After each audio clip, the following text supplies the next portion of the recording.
Good morning. I even said Guten Morgen and you missed it. Welcome to First Parish Brewster. If you are visiting for the first time, I'd like to make sure that you make it to our visitors table so we can greet you more appropriately and let you know what's happening around the church. Also, please join us for coffee hours so we can get to know you a little bit better as well. I believe, are we having that outside today? Inside, which means you go this way, all right?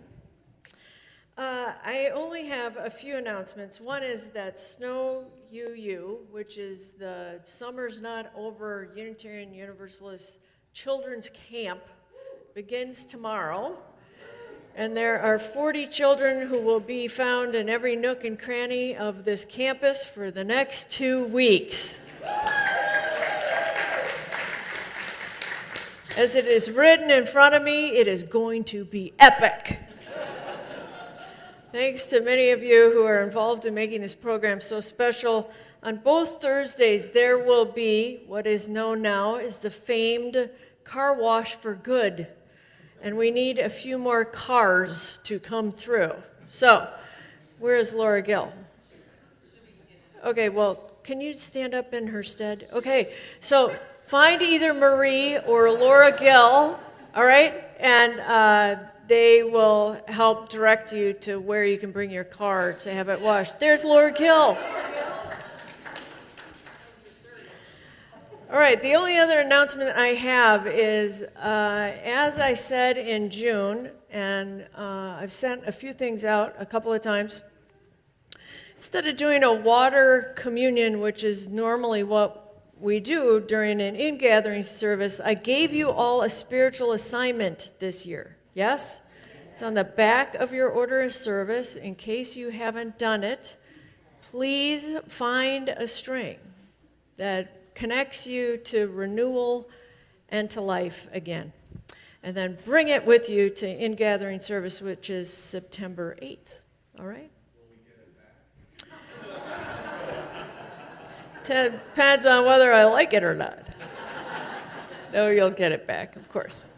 All right. Would you please join with me in the spirit of worship and take a deep breath in and blow it out. And make sure that your cell phone is off so you are present with us this hour.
Good morning. I want to start off this morning with a joke. So this atheist is walking through the woods, and they are looking up around them, and they're so appreciative of the environment around them, the forest that they're in, and the sun coming on them and warming their skin, and they're having a wonderful time on this hike. And as they're hiking, they realize this bear is coming out of the woods, like charging at them, and the atheist gets freaked out and starts running through the woods, and then it trips over a branch, and all of a sudden there is this bear over it. And the atheist says, "Oh my God!" And then everything stops. Like the birds stop singing, and there's this light on the atheist. And this voice comes from the heavens that says, "Wait a minute. You haven't believed in me in a long time, and you tell people that creation started with evolution. Am I to believe that you are actually a believer right now?" says the voice. The atheist says, "Well, that would be hypocritical of me to have you treat me as a Christian, but maybe you could make the bear a Christian?" "All right," says the voice. The light goes away, the bird starts singing, and then the bear takes its paws that are up like this into its hands and gets down on its knees and says, "Dear Lord, thank you for this food that I am about to receive."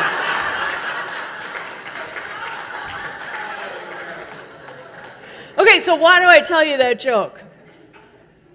Because studies show, actually, that we laugh on average about 6 minutes a day and complain for 8.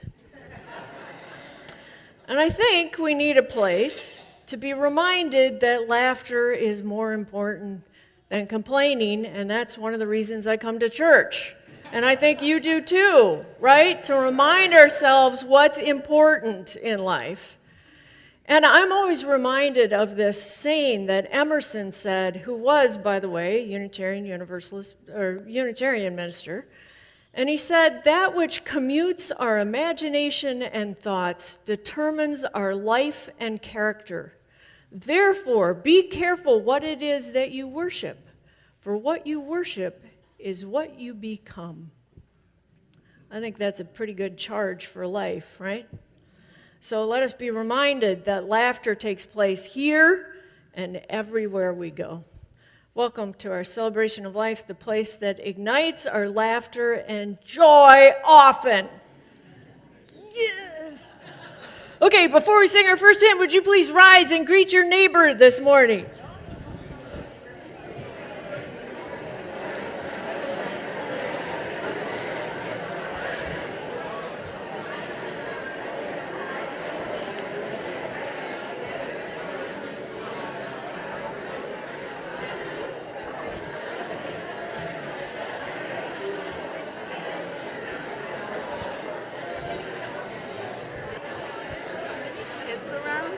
Just a little announcement to see if any of the ones over there would want to come downstairs with us. How are my neighbor?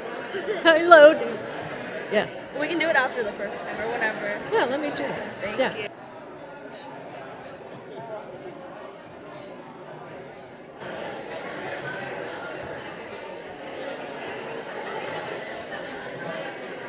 All right, would you please join in singing our first hymn, Enter, Rejoice, and Come In. It's number 361 in the gray hymnal.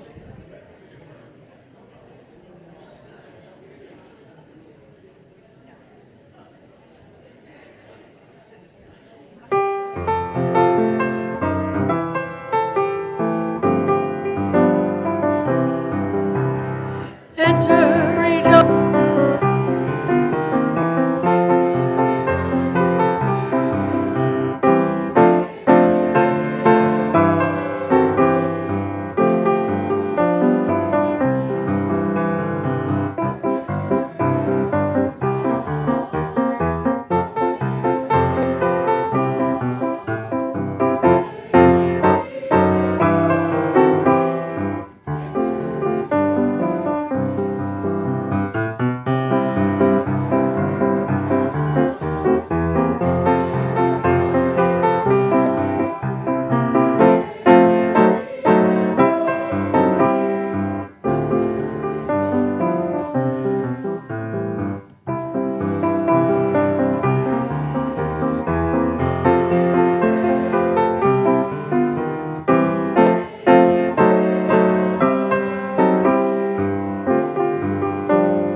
We light this morning's chalice with these words: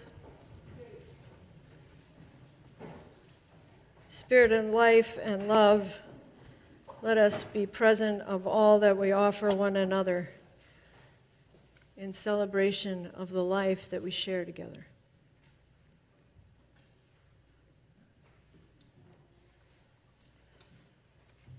Would you please join with me in our affirmation words? We believe in love. Love is the doctrine of this church. We believe in truth. The quest for truth is essential. We believe in helping others. And service is our prayer. We believe in the sacredness of life. To the end that all souls shall grow into harmony with the divine. We are going to send our lovely children downstairs. If any of you are new and would like to go down with our kids down to our fabulous area, please, you're welcome to go down with everyone.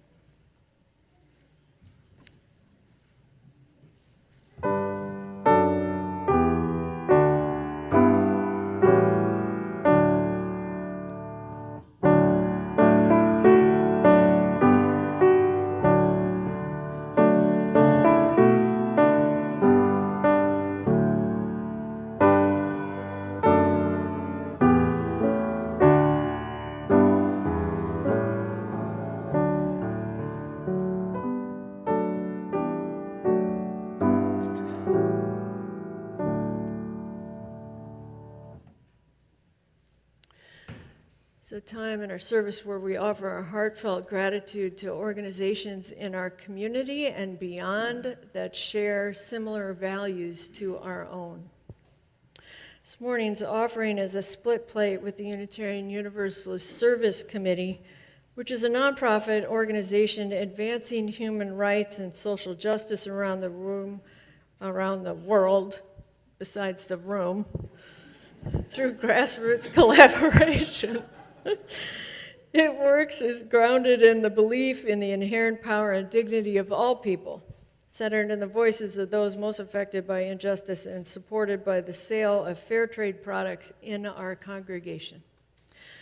Let us be reminded that the religious person is the grateful person is the generous person.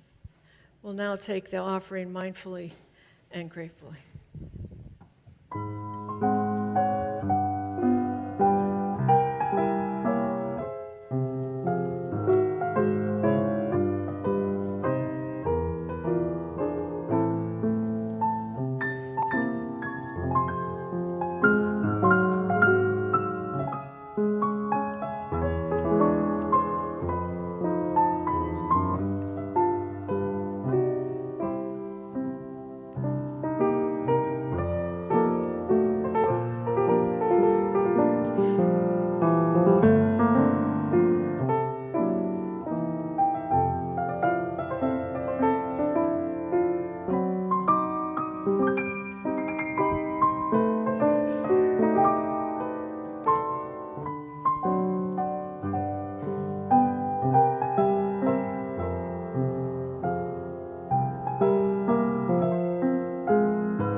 invite you to join with me in the spirit of meditation and prayer, followed by some shared silence. Please get comfortable in your seat. Take a deep breath in with me now. And let us turn inward together.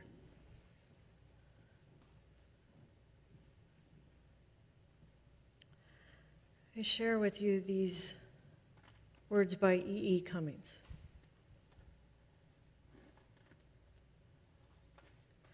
I thank you, God, for most this amazing day, for the leaping greenly spirits of trees and a blue true dream of sky, and for everything which is natural, which is infinite, which is yes. I who have died am alive again today, and this is the Son's birthday. This is the birthday of life and of love and wings and of the gay, great, happening, illuminably earth. How should tasting, touching, hearing, seeing, breathing, any lifted from the no of all nothing, human merely being, doubt, unimaginable you? Now the ears of my ears awake, and now the eyes of my eyes are opened.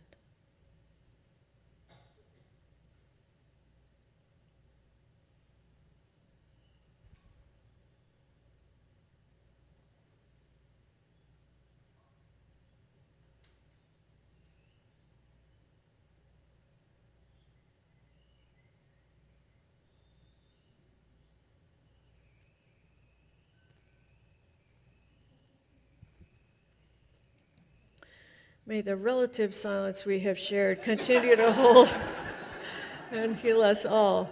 Does somebody have like an alarm on their phone that has a bird singing by any chance? Is it a hearing aid?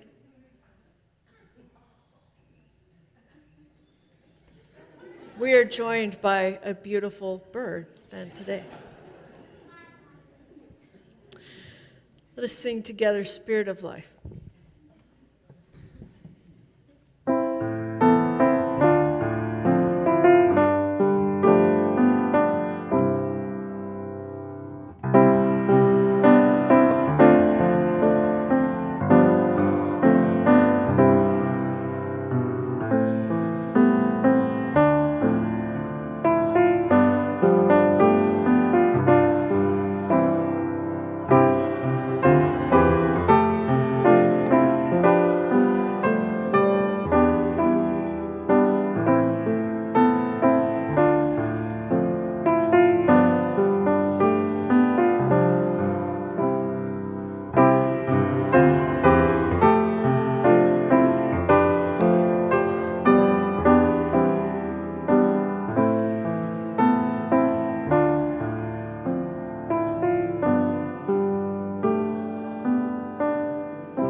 We are somewhat of a smorgasbord religion in some ways. We offer a little of everything all in one place. I have a colleague who says what makes him feel best about our faith is that we accept and affirm each other's differences, but also how we protect each other's differences. And man, we can be absolutely different in our beliefs, right? We could be atheist, agnostic, theist, Buddhist, Christian, pagan. I do agree with my friend that what he is talking about is precious in and of itself, and it is enough for him. I love my friend, but I'm not really sure it's enough for the world or enough for me. So to tease this out a little bit, I want to share two stories with you. Here's the first one. It's an ancient story about Abraham. Abraham, who is, of course, the father of faith for Christians and Muslims and Jews. Karen Armstrong, the British writer on comparative religions, reminds us that it is difficult to discern what Abraham actually believes. This is not a guy with a dogma or a 10-point confession of faith that he has memorized in his head. Instead, when it comes to belief, he's regularly kind of confused and asks more questions than gets satisfying answers for. But what he does have is one profound religious experience. So I want you to imagine for a moment that Abraham is out in the desert with his tribe, and it is super hot. And his tribe is actually in all the tents resting because it's the heat of the day. And there's Abraham resting against the outside of his tent with a big feather fan. And while he looks out, there are 3 strangers that come about on the horizon. Now, in ancient times, as is true sometimes with us, the stranger presented itself more as a threat, actually, than an opportunity. So what does Abraham do, though? He looks out, he stands up, he walks towards them, and he offers a greeting. ¿Qué pasa? He doesn't do that, but I didn't know the words in Hebrew. He does offer a greeting, though, right? Offers a greeting. He invites these strangers in with him. And he sets out an elaborate meal for them and his best robes, and it happens quite slyly, without oracle or fanfare, that one of those strangers is Abraham's God. So through an act of practical compassion, he ushered in the holy. By serving needs greater than his own, he ushered in the holy. Now, the other story I have for you is from my friend Marcy and Brian.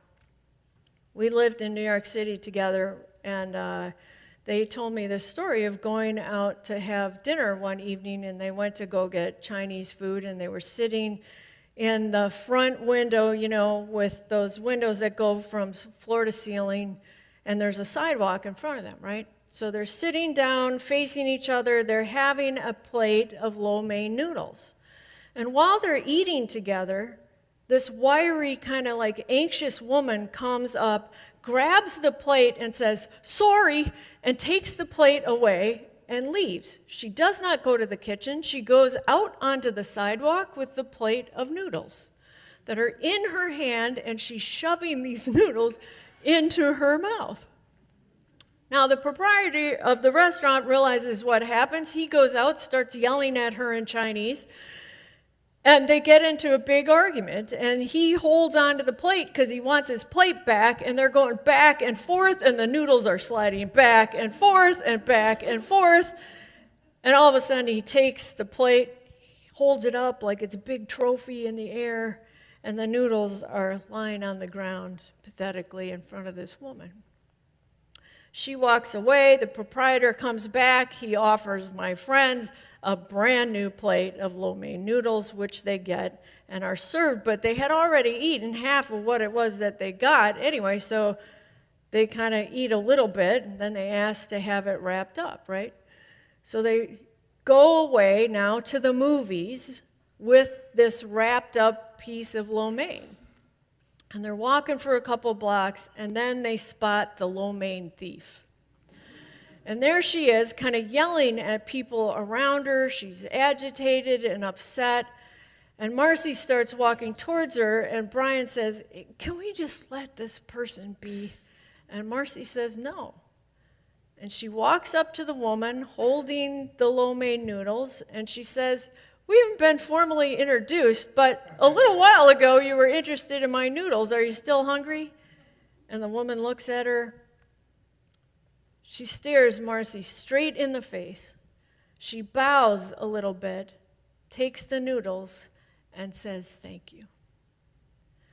Now, my friend Marcy told me that story as an atheist, but as she said it, it was real and moving to her.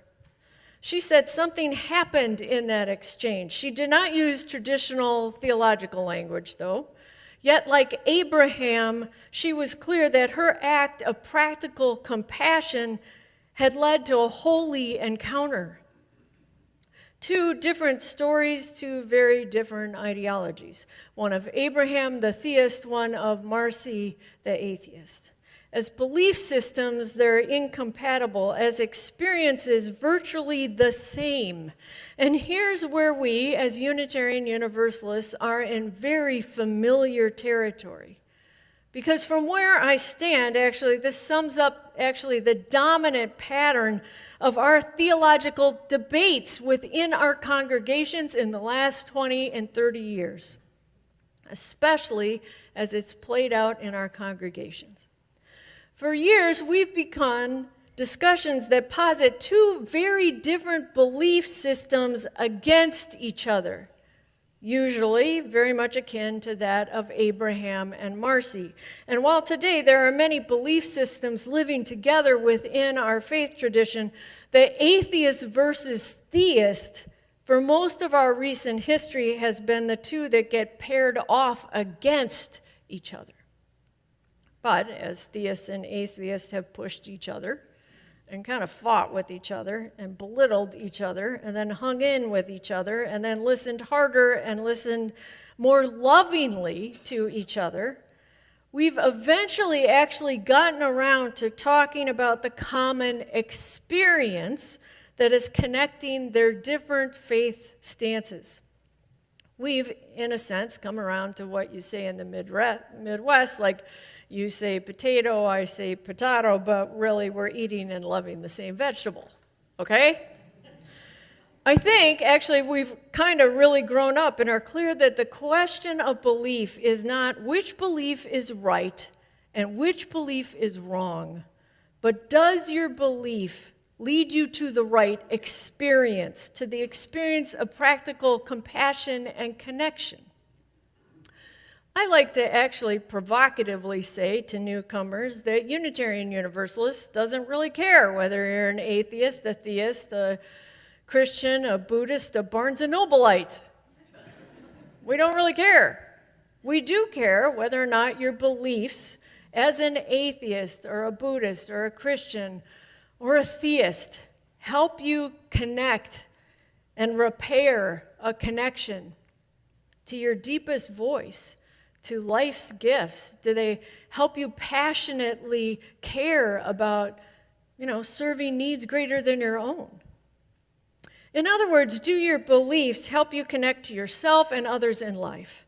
And if your beliefs serve that higher purpose, they're in, and if they don't, they're out. That right there is what Karen Armstrong says over and over again in her writing. She points out that all the major religious traditions, in one way or another, fundamentally talk about one thing: compassion and connection. Or as she puts it, we are most fully ourselves when we give ourselves away. The single test of every theology, of every spiritual practice she has ever studied, does result in getting to this. Does it help you get outside of your piggish self? Now, she's an academic, so she doesn't say it that way, but that's basically what she's getting to, right? And what she does often is point to this story about Rabbi Hillel that you may know. But Rabbi Hillel at one point was asked by a pagan, "I will convert to Judaism if you can say all of the contents of Judaism while standing on one foot." So Rabbi Hillel did this. He stood on one foot, which I'm doing right now. "Do not do unto others which you do not want done unto you. That is the Torah. The rest is commentary. Go and learn it."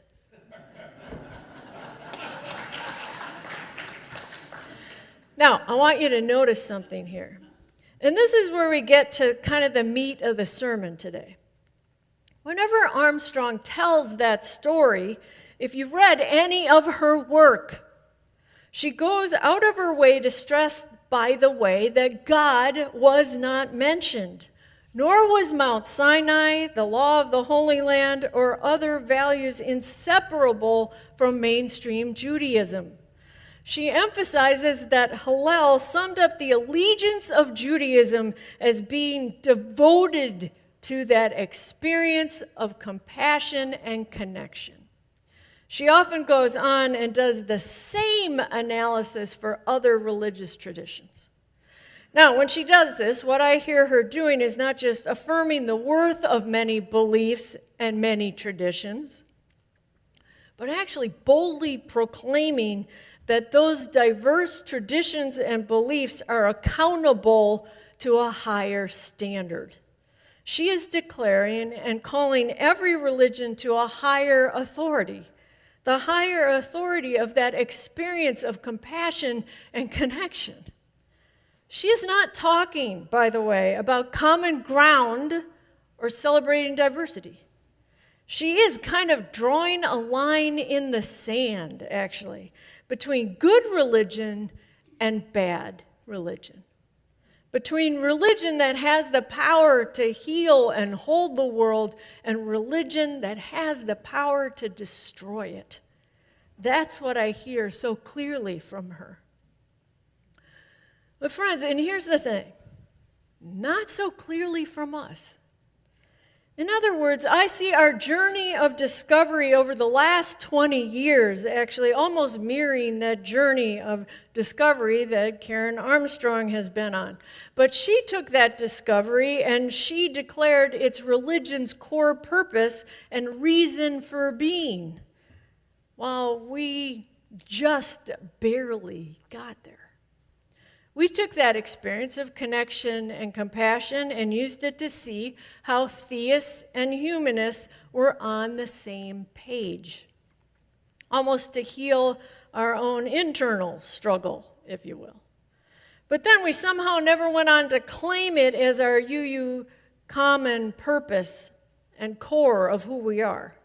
And I know that's going to sound like I'm chewing us out a little bit, and I'm not really doing that. All I mean to say, friends, is we found our center a while ago.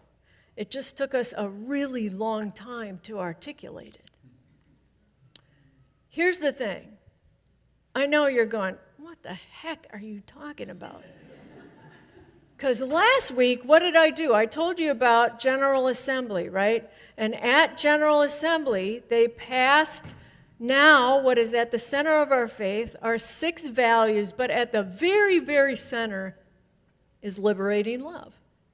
So why do you have this minister standing up here telling you that, okay, what are you saying? It's about compassion and connection rather than liberating love? What's up with you, Karen? Well, let me say you would be correct to be a little confused. So I want to explain. We indeed did just vote on a new set of values to describe who we are, our core value being liberating love, which on one level I completely dig. But on another level, I have a minor concern or a critique about it, which I'm not the only one that does. And that is that love, though a beautiful concept as it is, right, it's very, very broad. And thus, at times, can feel vague and a little bit like water running through your hand. And if you asked 100 people, they would probably give you 100 different answers on what love is. And most concerning for me is love is a warm and fuzzy feeling for people. So that is why I'm talking about connection. Not because I am proposing we declare mutiny, actually, and replace new values and focus with Karen Anderson's focus on connection. I'm not doing that. But I think we have the concept of healing spiritual disconnection clearly in our sight in order to understand what Unitarian Universalists mean about liberating love.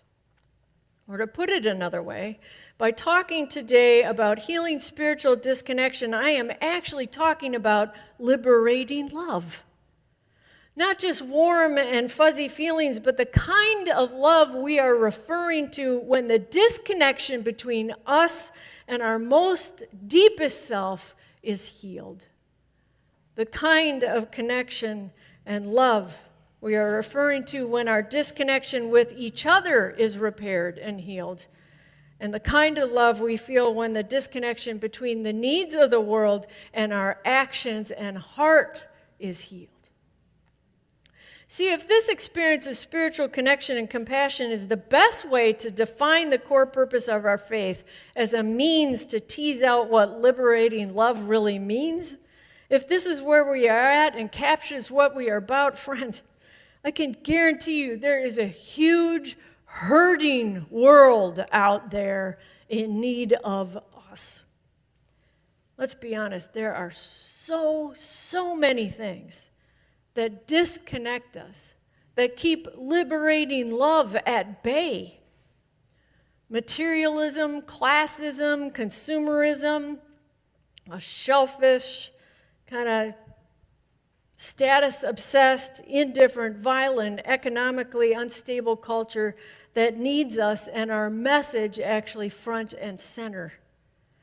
But here's the rub. As I said, for a very long time, we've put the center of our faith actually right at protecting our right to freedom of belief, which has posited our religion and our churches actually as places of retreat, as literal sanctuaries to run away to find like-minded people. But if healing spiritual disconnection is at our center and not freedom of belief, then who we are as a religion and what we are called to do seems to radically change. Maybe actually rather than being an oasis for which people can retreat to, we are more like that RV that goes out like an ambulance, that go out and set up camp in those places of the world that are hurting. Maybe what the world, what our nation needs, is for us to take our saving message of ours and our healing tools and go out and help bandage up a society and culture that is ripping us apart. Which in the end means this is actually more of an evangelical sermon, which I don't mean to freak you out, by the way. Just evangelical just means sharing the good news. I'm talking about sharing our good news. And ultimately putting our faith into action in real time, externally, out there in the world. Truth is, I don't really know where this leads us as a congregation. I just know that these ideas have captured my imagination and heart, and I'm hoping it's captured a few of your imagination and hearts. Because in the end, the more that we hole up in fear of being outed as heretics or non-theists or even liberal Christians, the more the community and the people in it forget their moral obligation and commitment to the greater we. And we, because we are holed up, forget it as well. The only thing, by the way, that save a deteriorating civil discourse, a declining commitment to democracy, and a fragile and waning collective obligation to the common good is to remind each other we are more similar than dissimilar. We are more connected than disconnected. We are all human. We are all in this together, no matter what someone's belief or faith or political leanings are. Again, I don't really know where this leads us. I'm just hoping some of it has captured your imagination and heart as it has done mine. Because this framing can help us think through who we are and where we are going, actually. And I want to end with this little poem by Shel Silverstein, who said this: "You have a magic carpet that will whiz you through the air to Spain or Maine or Africa if you just tell it where. So will you take it where you've never been before, or will you buy some drapes to match and use it on your floor?" We actually have a magic carpet, my friends, capable of doing much, much more than matching drapes. May we be charged to let it take us where we have never been before. May it be so. Amen.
Would you please rise as you are willing and able and join in singing our final hymn, Wake Now My Senses, which is 298.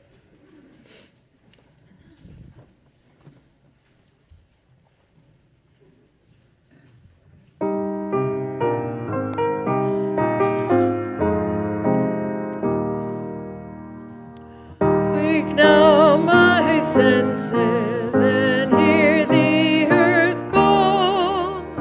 Feel the deep power beating in all.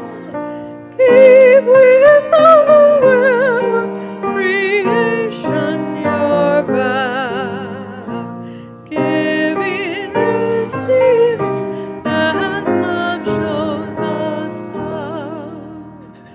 Wake now my reason, reach out to the new. Join with each pilgrim who quests for the true.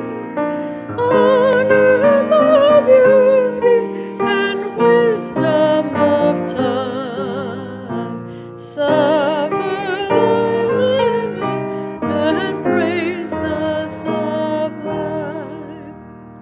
Wake now, compassion, get heed to the cry.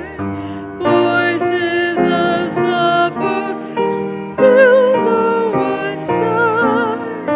Take as your neighbor, both stranger and friend, praying and striving our hardship to end. Would you please join hands for the closing words?